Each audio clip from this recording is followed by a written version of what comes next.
السلام علیکم ورحمۃ اللہ وبرکاتہ۔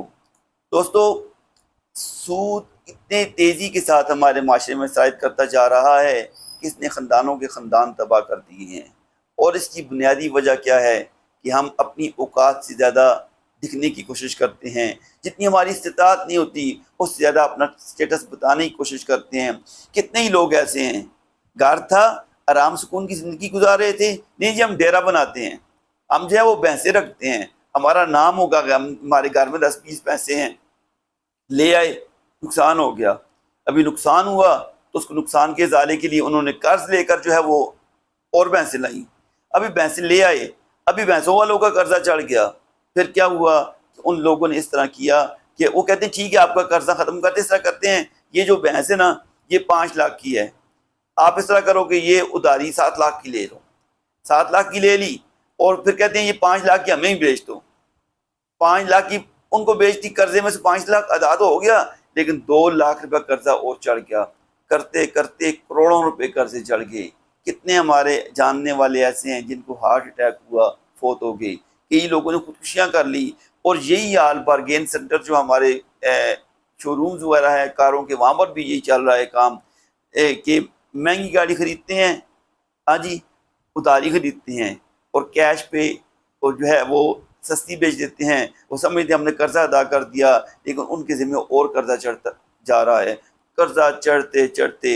اور ایک بندہ میں نے اس کو دیکھ کر حیران رہ گیا، چھوٹے چھوٹے بچے ہیں، ملازمت بھی ہے، سرکاری ملازم ہے، چھوٹے چھوٹے اس کے بچے ہیں، لیکن اس سارے چکر میں، اس نوس معاشی چکر میں اس نے کیا کیا کہ اپنا مکان بھی بیچ دیا۔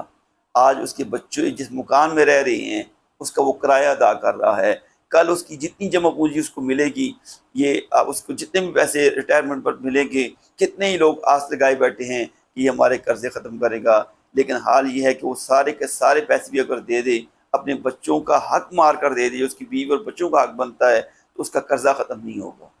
کتنے ہی ایسے واقعات ہمارے سامنے ہم دیکھ رہے ہیں کہ لوگوں نے اپنے کاروبار تباہ کر دیے اس سودی قرضے کے چکر میں۔ اور کتنے لوگ ایسے ہیں جو لوگ جو ہیں اپنے مکانات بیچ دیے، اپنی زمینیں بیچ دی، لیکن آج بھی ان کا قرضہ جو ہے وہ ختم ہونے کا نام نہیں لے رہا، اور وہ لوگ در بدر کی ٹھوکریں کھانے میں مجبور ہیں۔ لوگ ان کے دن رات گھروں کے چکر لگاتے ہیں، ان سے پیسے مانگتے ہیں، لیکن ان کے پاس دینے کے لیے ایک پھوٹی کوڑی بھی نہیں۔ لوگ دن رات ان کو بے عزت کرتے ہیں، لیکن وہ لوگ جو ہیں ان کا حال یہ ہے کہ ان کے پاس کچھ بھی نہیں۔ لہٰذا میں اس سلسلے میں میری یہ گزارش ہے کہ کبھی بھی سودی قرض جو ہے اس کے چکر میں نہیں پڑنا۔ جتنی آپ کی پہنچ ہے اس کے مطابق، جتنی لیونگ سٹینڈرڈ جو ہے، اپنی زندگی جو ہے طرز زندگی ایسا رکھنے کی کوشش کریں جتنی آپ کی پہنچ ہے۔ وہ کہتے ہیں نا اپنی چادر کے مطابق پاؤں جو ہے وہ پھیلانے چاہیے، اس سے زیادہ کبھی بھی اپنے آپ کو دکھانے کی کوشش نہیں کرنا چاہیے۔ کیوں؟ جب ایسا کریں گے تو آپ کو قرض لینے پڑیں گے۔ اگر آپ کی چیز زیادہ کوئی ضرورت پڑ گئی ہے تو آپ یہ کریں کہ آپ ایکسٹرا محنت کریں، دن رات محنت کریں، اپنے اولاد کو حق حلال کی روزی کھلائیں۔ کیا حضور نے فرمایا، حدیث کا مفہوم ہے، قیامت کے دن اللہ پاک اس شخص کو بھی بخش دے گا جو دن رات اپنی اولاد کو رزق حلال کھلانے کے لیے محنت کرتا تھا۔ رزق حلال کے لیے محنت فرض کے بعد سب سے بڑا فرض ہے، اس لیے اپنے آپ کو سودی قرضوں سے بچائیں، حرام کاموں سے بچائیں، سود سے بچائیں، جوئے سے بچائیں، رزق حلال پہ توجہ کریں، جتنی چادر ہے اپنے پاؤں پھیلانے کی کوشش کریں۔ انشاءاللہ آپ کو کبھی شرمندگی کا سامنا نہیں کرنا پڑے گا۔